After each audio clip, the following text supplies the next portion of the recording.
been fun. I started in India, Pakistan, went to Greece, and I'm concluding in Hawaii with a very talented individual. He is a writer and illustrator. If I say this wrong, just don't beat me up, okay? Tymir Streeter, did I get that right? Close. Tymir Streeter. Tymir Streeter. So the one and only Tymir Streeter is joining us live tonight's Drink and Draw. Tymir is a writer and illustrator. He already has some books out, and so he's younger. He's got his stuff more together than I did at his age for sure. So Tymir, how you doing, man? I'm doing good. How are you? Thanks for inviting me. Oh, dude, I was really impressed with what you did with 101 Tales. It's like, wow, man, I wish I had your guts. I mean, at your age, I mean, it was incredible to me that you'd actually done as much as you have already so far. So, awesome to see you here, and awesome to see that you're doing stuff already. So, where did you get started? Like, why did you get started getting into this? All right. See what we can get going here. Yeah, as he's getting set, and as I'm getting set, ladies and gentlemen, as you can tell, we're both just settling in. Yeah, so he's going straight to the sketching. Oh god. So before we really get rolling here, Tymir, what are you actually drawing tonight? So I couldn't decide, so I just pulled up a random word generator, and it gave me the word glove. So I will be doing something based with gloves. Okay. And screw it. Why not make something that relates to my book anyway? Because coincidentally, last night at 12:43, I just finished the last page for book 2. Okay. That's officially done. Congratulations. That's awesome. So, thank you. So before you really get rolling here, yeah, I'll tell everybody what I'm working on. So for me tonight, ladies and gentlemen, I'm going to be doing Lego Paladin. I joked that there's a Mog does a draw and bid at the end of the month. I mentioned Lego Paladin, so my sister jumped in and said, "Okay, please, I want it. And it's your sister. Do you have any siblings? I do. I have 2 brothers and 3 sisters. Oh, where are you on the pecking order? Are you the oldest? I am at the bottom half. I am the 5th oldest, so the 2nd youngest. Okay, so that's wow. You're near the bottom. So you had to form alliances, I guess, like with your other siblings, because I know how it's like. I was the oldest, so I occasionally, I'm not going to lie, I picked on my siblings. But I'm sure that happened with you guys too. You guys have your own pecking order and how things kind of go, but you also know this too. You'll do anything for them because they're your family and you love them. Yes. Right. So the oldest is how old and the youngest is how young, if you don't mind my asking. Lavender is the youngest. She lives with me and my mom right now. She is 12, and the oldest I think is about to hit his 30s. I feel such a bad. I can't remember the exact age, but no, it's okay. It's almost like there's like a tale of 2 lives there. Like there was the first, like almost like 2 batches of kids, because they were just that long with in terms of it just your family's been together that long, and just kids just happened along the way, one or the other, I guess. So we just all connected. We're all some of us are half siblings, some of us are step siblings, so we all just kind of grew together. Oh, okay. So you got an extended family, which is pretty cool. Yeah. Which is pretty cool. So basically, you know as well as I do, like you'll do anything for them, even though you don't necessarily want to. Sometimes you'll be like, okay, if that's what you want, I'll do it, kind of deal. So, but I figure for me, I'm gonna be playing. I also think Lego's kind of like the coolest toy in the universe. That's me. I admit I'm still kind of 12 at heart. So I'm kind of just like, wow. So I'm just kind of like figuring out what that's gonna look like for me in terms of what a Lego Paladin's gonna look like. And then my sister will get for her birthday, because it's her birthday next week. So that's me. All right. And you got a glove, and you got a glove. So talk about your series, man. It's like how did that come about? Well, because I was basically raised in a Catholic livelihood. So I went to a private school where I learned about, Christianity and that religion. And that's what sort of inspired the original characters, Halo and Thorn, who are based off an angel and a demon, respectively. Okay. And then when I got older, I started learning about more different religions, and I got really into constellations. Interesting. So that's where the power system and the abilities came from, was the different constellations. So I had to learn about different constellations. I didn't want to just use the main common ones that are in the zodiac. Okay. And then, so the book takes place in a version of Earth. Just there are no official countries or states are used, just hints and reminders of them, so people get like a general idea of where they are. Okay. And it just basically works on a group of adolescents who use these powers of the constellation. Okay. To deal with twisted creations made that are left behind on Earth. Interesting. So you got that sounds very comic book like. Were you a comic book fan growing up? Originally, no, I wasn't. My dad was the one who was the bigger nerd in that stuff, like Star Wars, World of Warcraft. So he was the one who got me. He got me into Marvel. I watched the first one, the first Iron Man, on the couch with the leg that needed stitches because of an accident in the kitchen. So he was my introduction to like superheroes and stuff. Like he bought me the Marvel Encyclopedia, all that stuff. So okay, so I was more of a cartoon kind of guy. Okay, that was my second question. It's like, okay, it wasn't comics. How about cartoons? Like, what cartoons were you into? So the one out of my hand was The Little Mermaid. That was the first movie I can remember earliest to date that got me into it. And then surprisingly, the other one was Spirited Away. I don't remember who had it, but I remember watching that movie constantly between those two. So animation was always been a big thing for me as a kid. Oh, see, animation's really cool. See, I still love cartoons. I actually, as I get older, as I've gotten older / wiser, we'll let smart people and me figure that which one I actually am, right? Maybe I'm just older, but I appreciate the fact that I think cartoons are amazing ways to tell stories. They just do so many, because it's not a quote unquote real setting, like in terms of imagery and stuff like that. Give me a second here as I make a small adjustment here. Let's see. No, we're gonna make you maximize. We're gonna do a little play here. No.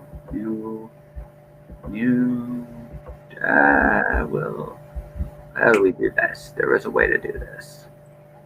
Maximize. There we go. I'm making you the focus here because you're drawing cool stuff, so we might as well make you the focus. But the thing about it is, I really love how cartoons can create such an expressive, like, storytelling stuff. Because I mean, for me, my cartoons of choice growing up were the Disney Afternoon. I was a big Darkwing Duck guy. Love Darkwing Duck. I love DuckTales. I love the. I don't know if you've ever watched any of those. Have you seen the new series at all? I've seen both. Yep. So, like I said, because TV, I remember it's, when I was here in Hawaii, but we did get a lot of the old channels and a lot of reruns too. And then my siblings, and when I go to visit them, being older age, had older cartoons that I used to watch too.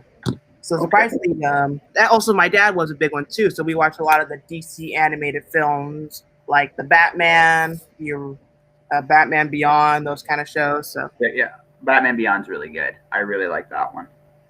So but again, there's such an expressive, like, you can do an awful lot with how stories are told, and how I just think, I don't get me wrong, I do think live action definitely has some amazing stuff, but there is something to be said about how just how animation can just bring out different things and tell stories. It's such a unique I think it's just such a unique way of doing it. So so what's your dream then? Is you want to join an animation studio someday, video games? One was to be a storybook artist. That was the one I put on my college career in high school, when they told me what kind of career I wanted to go for, I said I wanted to be a storyboard artist and work on a cartoon, either at Disney or Nickelodeon, and eventually have enough credibility to start my own cartoon. Ah, okay. So it's animation then, like not necessarily. Animation has always been the goal, but comics was honestly a route I didn't know I could go in. I've always done like little things on the side, but it was never something I fully dreamed of as a career until it happened. So it just comes out of nowhere. You're like, holy, like, how did I get here, right? Yeah. Yeah. So has it changed then? Has your goals changed at all, or are you? My goal is still the same, but I guess it's taking a different route. Just because I put so much effort into the characters, my own. Because originally I would just be drawing to build up a profile. I never really thought my characters had a right to be in the world yet, because I'm just a newbie. Mm-hmm. But with the help of my teacher and my partners, they've gotten their shot, so I'm going to do my best to give them the best thing I can do for it. So that includes taking as much effort as I think they deserve, as any other cartoon or artist does. It's taking pride in the work. So, well, of course. But how important is so for you? How fun is this for you? Oh, it's amazing. Yeah, drawing is fun, but it's nice to have a focus on it, because I didn't get into writing till much later, but writing is just important in the story as it was. See, like how these are older ones I kept from. I'm looking at you. Some mangas. Yeah. I definitely can see some of your stuff, man. Like you again. I just love how I don't want to say animated, sort of, because I mean it's, your style is very much, but you have a very expressive, fun style, and I could definitely see it as a cartoon or an anime or a manga, or like you have a very decent range of versatility, and you express emotion incredibly well.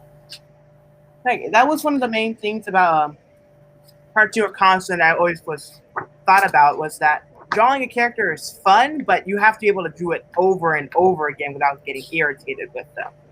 So I learned much later, like I think about 3 years ago, that I didn't have to be extremely detailed like Superman or Batman or those things. They could be simple. That simple designs go a long way, because you can be more expressive with them and they're easy to move. Yeah. Well, for me, like I've had to overcome my phobias and start drawing more stuff with it. Like for me, I've always written, and now drawing is a brand new field for me. I actually take very much into the simplistic styles, because I can tell better stories, I find, with that. And not because I necessarily think it's a bad thing that that my art's necessarily bad. It's just that I find that you can just do a lot more, you can express a lot more, and people buy into it. Whereas if the realer it is, I find it's hard. It's not impossible, but like if I draw a more realistic drawing, some of those over the top expressions you see in cartoons and other stuff, you can't do that. Whereas it takes it away. Yeah. Right. Whereas on that one. Yeah. Whereas if you're doing this, right? Whereas if you take a simplistic style, well, you can go over the top. I've been playing with the Dr. Seuss stuff, because Dr. Seuss is really simplistic, but really, really good. There's a genius to it. So, but that's me. So that's where I'm at in the grand scheme of things. You seem to have a clear direction. So are you going to go to art school, or are you just going to keep just producing stuff? I'm doing both. So I'm getting learning. I go to art classes in between my college studies, an actual degree in psychiatry, because I've also had an interest in psychiatry. So I'm doing 3 birds with 1 stone at this point. But I'm also taking art courses to perfect my style, because there's more than one style, and there's plenty of techniques you can learn from other things. Absolutely. The more you play with different styles, not just in terms of different disciplines, you'll find that each discipline actually helps shape other things. It's almost like you're learning a new language every time. If language is the pathway to have ideas, is the way to express their ideas, then each art discipline is basically a new language, which means you can have more thoughts and more different ways of doing things. So I always think that's a really good thing. So what in psychiatry interests you?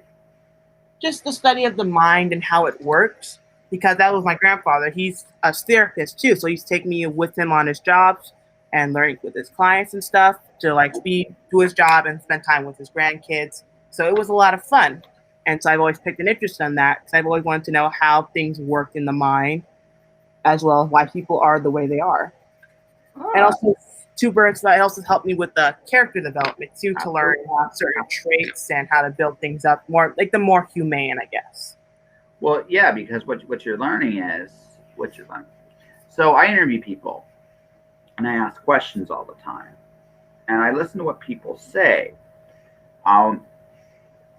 Key to talent, like, have you done any interviews by any chance? I'm just asking, like, in terms of have you interviewed people?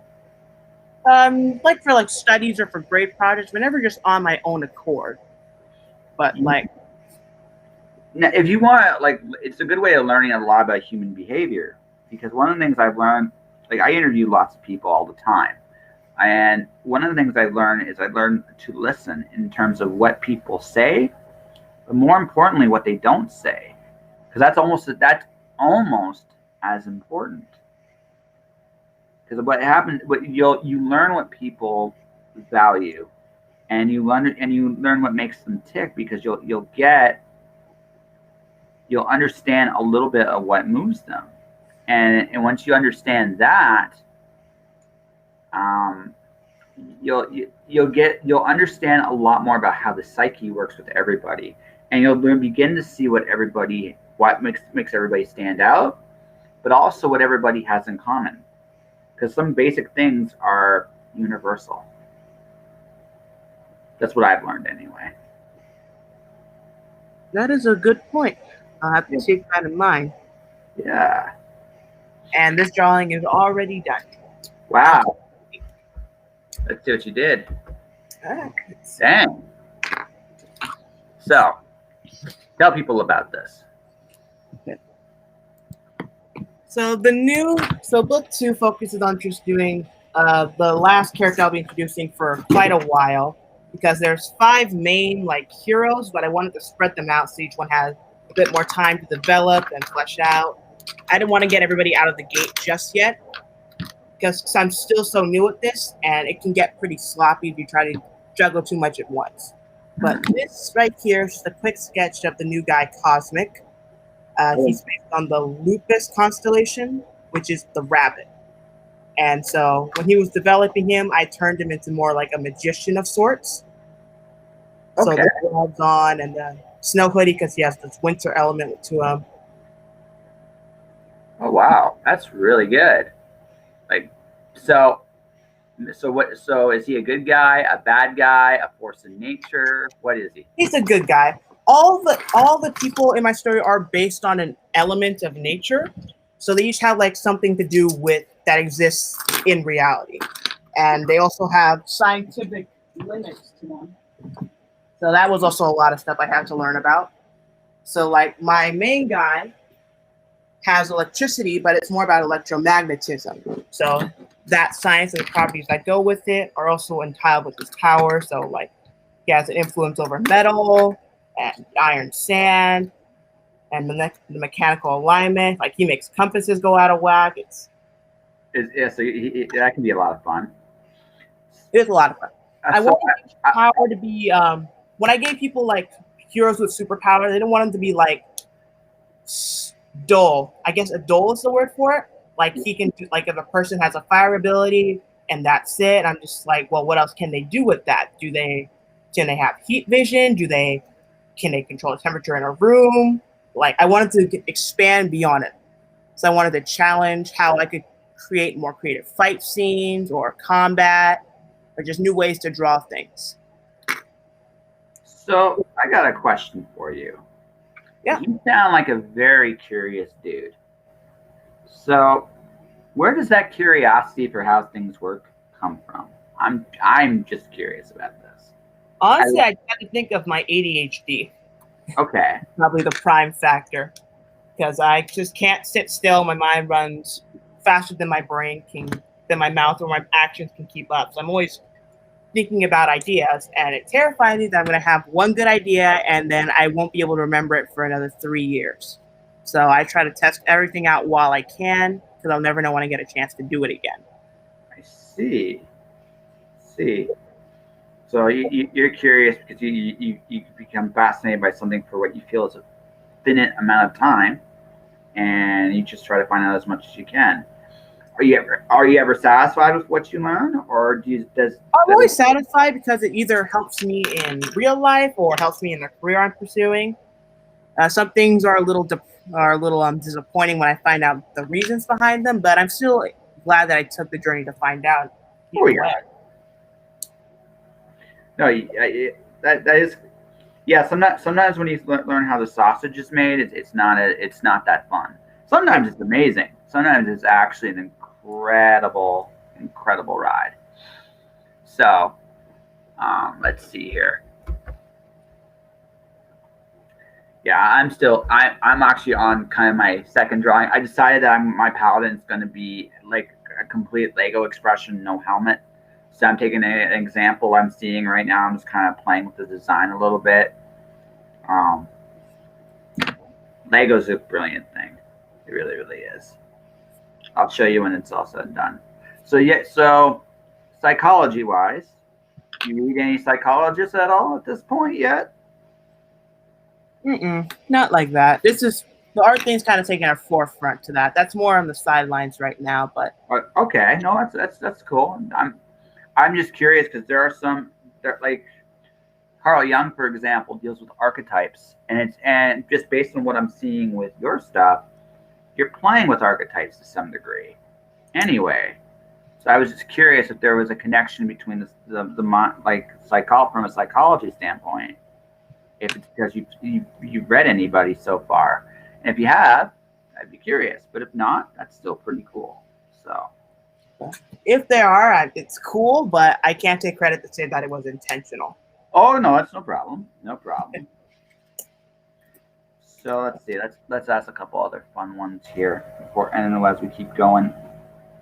So obviously you've chosen comics is a big part of the path you're on right now. Are you going to is anything like video? Obviously, you want animation's your big goal, but is there anything like do video games fascinate you as well, or would you rather just focus on just telling stories in the animation format or book format? Animation and book format are the priorities, but surprisingly, video games did influence me in a way I didn't realize it would, but in a funny way nonetheless. The combat scenarios. The way I animate fight scenes now are like how you would see in a video game perspective, like God of War or Assassin's Creed.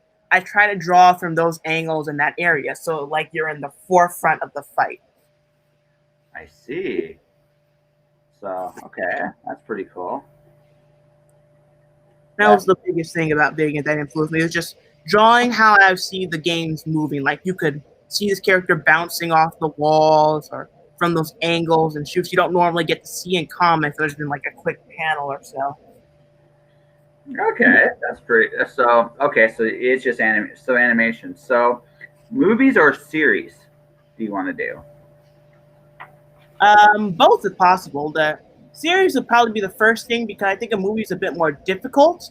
Because a series you have more time, we can pan things out. In a movie, it's more like a one shot because they're technically more expensive and you don't really get another shot after that, depending on how it is. Yeah. Okay.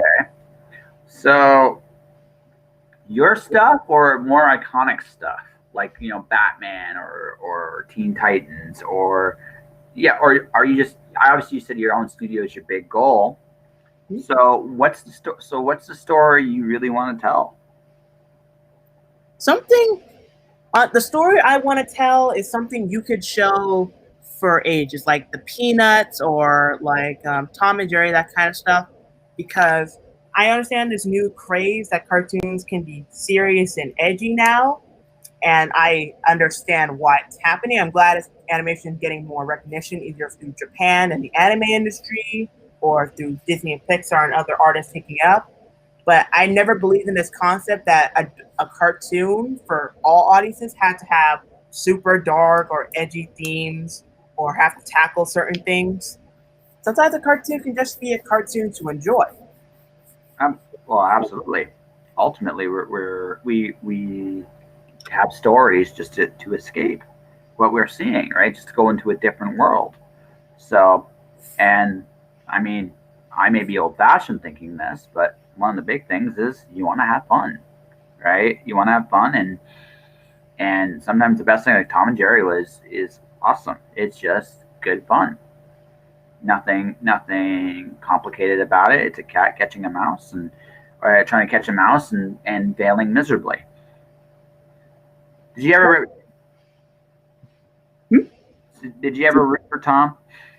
Oh, absolutely. I honestly, it still baffles me. There are a few episodes. I was watching one with my it was with my older brother and my dad. I remember this one memory. We were in Chicago visiting our cousins, and Tom and Jerry was on, and me, the youngest, got to choose what we watched. And the episode ended with Tom winning, and my older brother states, "You know, I've never seen Tom actually win one," and that just boggled my mind because I'm starting to think about the man never. Yeah, he doesn't ever win. No. Because here's the thing, right? If he wins, the story's over. Usually, right? Because if he wins, he eats Jerry, right? That usually, right? That's how you'd see the ending. But every once in a while, like I'm more of a Wile E. Coyote Roadrunner guy. Okay? Oh, I respect that. I can respect that. Yeah. So Roadrunner's a dick. Like that's absolutely. Just like Jerry. Jerry's a complete jackass. If you really want to get into it. No, totally. Like he's a dick. So I kind of want to see. So my favorite Coyote episode is when he actually caught the Roadrunner. He actually caught him once, and they go through like this pipe. They go through like this pipe, and because people have been going for years, man, I'd love just to see you catch him just once. So they go through this pipe, and they both shrink down to the pipe. Then they go back into that pipe, and the Roadrunner stays big, and the Coyote's small. But the Coyote catches him, gets him, right? Roadrunner's looking down at him. So Coyote looks at the audience. Well, you wanted me to catch this guy for years. Now what do I do? Okay, that was good. That was good. But the Coyote it was a genius. I mean, with all the stuff he puts together, he probably could save mankind, honestly, right? But he never could catch that Roadrunner, right? So that was one of my favorite cartoons as a kid. Once Upon a Time. So I feel we have a similar you have a similar love for Tom and Jerry for the similar reasons, I guess. I respect the classic cartoons for what they've done. I respect the new animations for what they're doing now. But in other words, I'm trying not to be the next Avatar. People are trying too hard to be this new thought-provoking cartoon of the century. When sometimes just something good and simplistic is fun. It's necessary, especially after the year we've had. We don't need edgy, violent stuff. We don't need the dark, provoking thought. It's good to be. It should be a sprinkle. Like the serious stuff should be sprinkled in. It should never be the main course, unless the entire show is going to be based around that concept. See, I just think, like, for me, it's don't ever try to be a second rate whatever. Like I'm never. I got to actually interview Elsa Garagarza, who worked on Avatar, right? Which is a really cool thing, right? She's a really, really amazing person. The thing is, she was one of the many people that made that show what it was. She's a genius, lightning in a bottle. I'll never be her or any of the people that put together the series at all. Nor should I try. I should try to be a first-rate me. and not worry about anything else. Because honestly, nobody can control where the next hit's going to come from.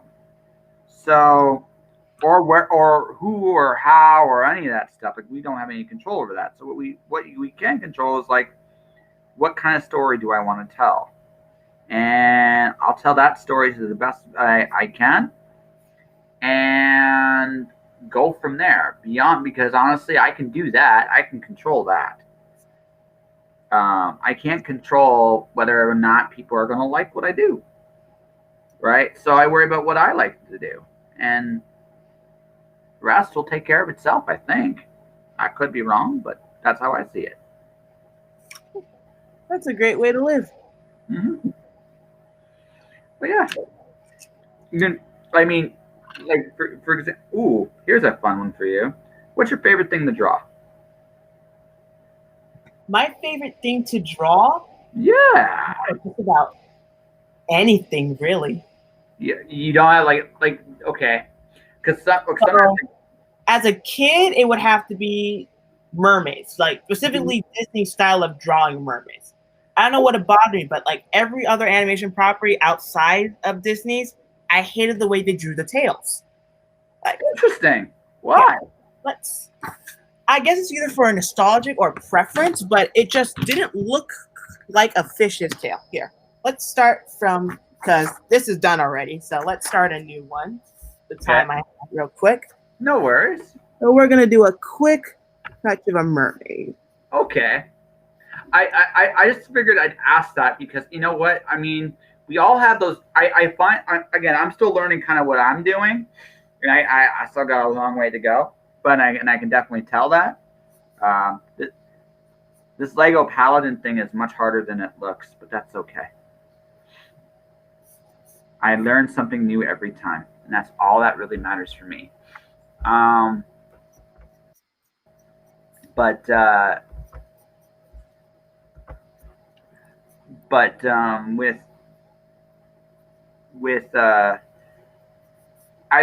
interviewed a lot of people that do comics, right? And one of the things I've learned is there are things people do really well, and there are things that people don't do so well, right? Yeah. Now, right? So, and everybody's got their strengths and their weaknesses, and there are just things. I think after a while, we just get very comfortable with what our strengths are, and we find fun. I met George Perez once. Do you know who George Perez is? Yes. Yeah. So he was drawing something for the Comic Book Defense Fund. I never forget this. He actually went to me. He was drawing Zatanna, and he was actually fretting whether or not she should have a top hat. He actually asked me, "What am I going to tell George Perez?" No. Should Zatanna have a top hat? Yes, because you're George Perez. What the hell do I know? But he was having a blast. I never forgot the energy he had when he put together something. Like, he was having fun. That's what he does, and he loved what he did. So when I asked him what's his favorite, he could say, "I can't choose. I love them all." It's like, yeah, and I believed him. Like, I really did. So that I find, like, whatever we do our best stuff when it's coming from a place of love. So it's always why I ask an artist, "What's your favorite thing to draw?" Because I learn what makes you actually go, "Hey, I love what I'm doing." That's interesting. Well, when you're talking about the hardest thing for me to draw, I guess the best thing is detail. Like the detailed stuff. Like my partner Vladimir, part of our group, he is an expert on detail. I think the hard thing about him is to simple things down. Okay. He'll go staying with the detail, the design, the art. Like his armor sets are unbelievable. Like, honestly, the talent he has in that is amazing. While I'm on the other opposite, I do simplistic designs because A, they're easy to draw again in a few seconds, especially if you have to do it repeatedly, like in comic books. But they're also easier to move around and get cooler and bigger shots with them. Okay, so he's good at the details and making stuff, giving stuff a depth. You are really good at the expression. So you guys must be an awesome combination. Surprisingly, we don't do a lot of collabs together, actually, even though we want to. It's just our times have been different, but we each create our own different things and help out every against me whenever we get the chance. But Okay. people have their own strengths, and we use them when we need to. Yeah. So, all right. So at this point, what do you read and watch for fun, or what to inspire you? Reading, I read any kind of book actually that gets recommended to by my parents or whatever gets interesting. But for animation, it's anything really. So it could be because I own Disney Plus now, so I usually put on old Disney animated films, or Pixar's a big help. I have to say Pixar, some whatever Japanese film I may come across, and old Tom and Jerry cartoons. So anything, anything, man. It's all good. It's all good. It's all good. If I had Disney Plus, it would be DuckTales and Darkwing Duck. If I had Disney Plus. Oh, for Disney Plus, it's the classic Disney movies, Gargoyles, the X-Men. Gargoyles is a great choice. Loved that show as a kid. The first 2 seasons, especially, are really strong. Oh, it's surprisingly the Ghostbusters, which used to terrify me as a kid. Why did Ghostbusters terrify you as a kid? Okay, the Ghostbusters didn't terrify me. Stay Puft did. I don't know why. I don't know what, but I was constantly terrified of that face. It didn't have a nose. It just smiled. It was just, that was my picture of hell. That's what Satan looks like. That's awesome picture. Okay. Okay. I don't know why this got into my head, but now I had a buddy. He spent the night at my house, and I remember waking up and he was gone. And I go to my dad. Well, what happened? He had nightmares about Tetris blocks falling on him. I don't know. I mean, there's just some things about the human psyche that just go, what the? But we all have these like strange little fears and phobias sometimes, and it's like, I don't know why this bothers me, but it does. You know what I mean? And I guess that was yours. Now that you're older and wiser, did you ever figure it out? Like why? Honestly, I think just because I don't know. I still don't know. I can't get my head around it.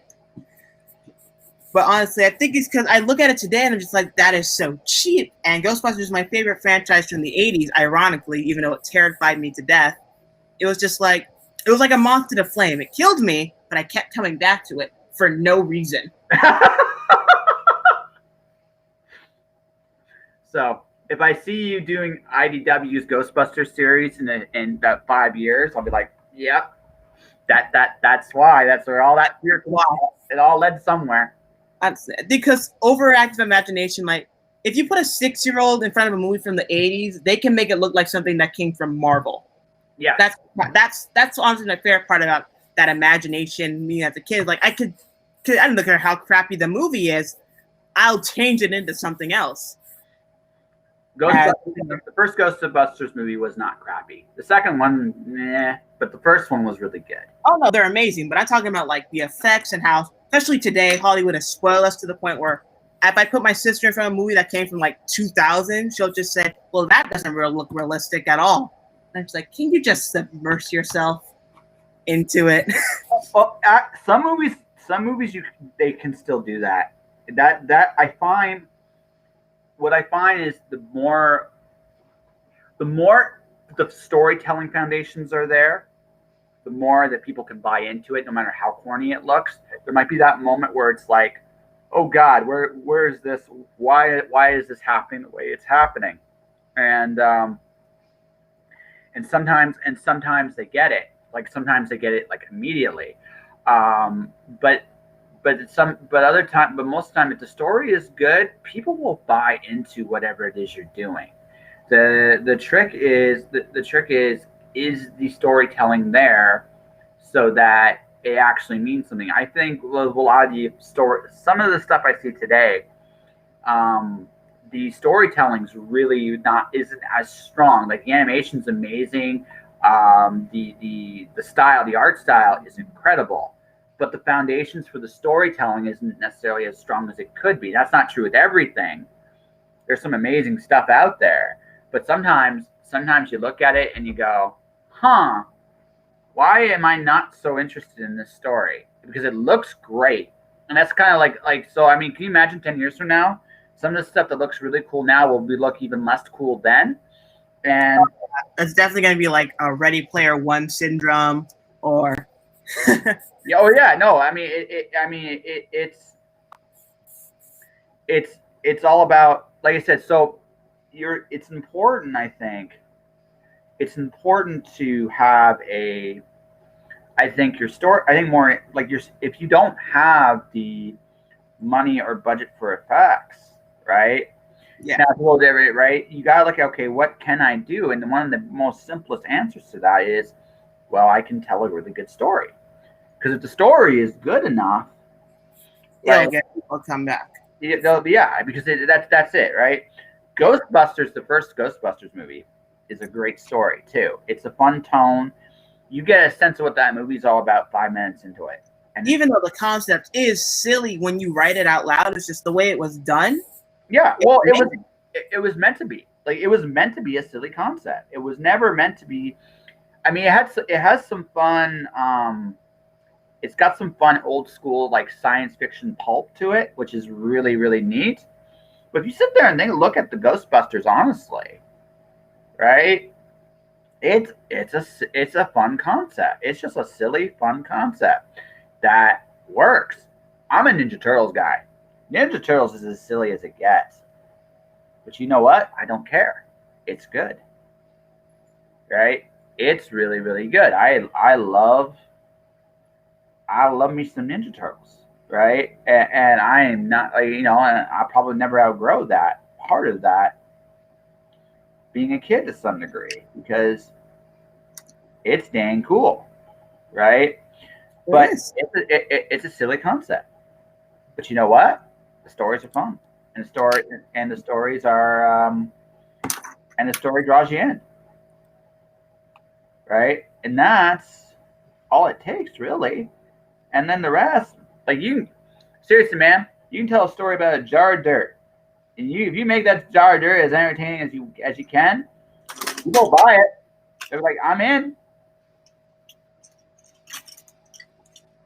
See, now I want to see if I can do something with a jar of dirt. yeah, that's a challenge. Can you make it? I wrote a short story about a jar of dirt just because it's like, you know what? That seems like a fun challenge. Can I actually make it interesting? Right? It's okay. It's more about the guy carrying the jar of dirt than the jar of dirt itself. Is what I did. I ended up cheating a little bit, but I'm okay. It still was a fun story. I had fun. My main character's name was Duncan Dilkowitz. And he was dumb as mud. He still was dumb as mud when it was all said and done, but it was him and his jar of dirt and where it took him. So that was me, right? But storytelling. It doesn't really matter what the subject matter is. What matters is, do you have something worth saying? Is it worth, like, does your story say something that matters to you? If it does, it can be about anything you want. I'm writing a novel about a killer giant cupcake. I'm having fun with it. It's a cupcake that's basically a giant Frankenblob monster, right? And it does make sense. It's only a part of the story, but it's in there. I threw it in for fun, but the story I'm telling is I'm saying something valuable, and it just so happens to have the cupcake in it, right? So that, again, there are no rules. You can throw anything you want into your story, and you can get people to buy it too, as long as you don't cheat the audience with their expectations, whatever those expectations are. And that's why Ghostbusters was so freaking brilliant. It told you it was going to be silly, and you still went in along for the ride. It's like, wait, is this going to be fun? Yeah. Okay, I'm in. Show me what you got. And it's a pretty cool story, don't you think? It is. Yeah. So if there's anything about storytelling that you can learn from me, that's it. You can make anything work. Anything. And if you do a jar dirt story, I would love to see it, just because, right? But point is, can you make it so your audience buys into what you're doing? If the answer is yes, you got a good story, no matter what the story is about.